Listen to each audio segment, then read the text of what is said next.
টেস্টের পরে ODI series হারার পরে এবারে টি-20 সিরিজে মাঠে নামতে যাচ্ছে বাংলাদেশ ক্রিকেট টিম। তবে তার আগে লিটন কুমার দাস তিনি বলছেন এবারে টি-20 সিরিজে ঘুরে দাঁড়াবে বাংলাদেশ ক্রিকেট টিম এবং ভালো একটা কিছু করে দেখাবে শ্রীলঙ্কান ক্রিকেট টিমের বিপক্ষে।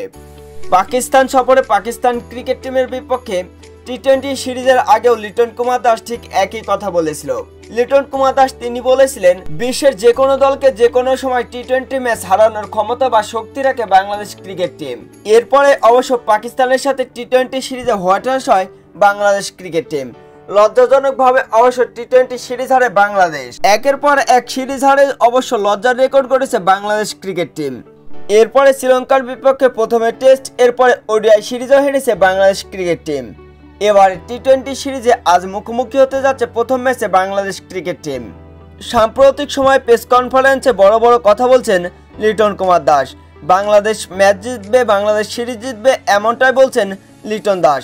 তবে মাঠে নেমে বারবার 0 রানে আউট হয়ে ফিরছেন ডানহাতি এই ব্যাটসম্যান। শ্রীলঙ্কার বিপক্ষে ওডিআই সিরিজগুলোতে একেবারে ফ্লপ ছিল লিটন কুমার দাস। ব্যাট হাতে ব্যর্থতার একটা সিরিজ কেটেছে লিটন কুমার দাসের। এরপরে অবশ্য টি-20 ক্রিকেটে লিটন কুমার দাসকে ক্যাপ্টেন্সি করেছে বাংলাদেশ ক্রিকেট বোর্ড। 50 ওভারের ক্রিকেটে ব্যর্থ একজন ক্রিকেটারকে শর্ট আউট ফরম্যাটে ক্যাপ্টেন করেছে বাংলাদেশ ক্রিকেট বোর্ড। লিটন কুমার দাস কি বাংলাদেশ ক্রিকেট বোর্ডের আস্থার প্রতিদান দিতে পারবে? বাংলাদেশ কি আজকের এই ম্যাচটা জিততে পারবে? অবশ্যই কমেন্ট বক্সে জানাবেন।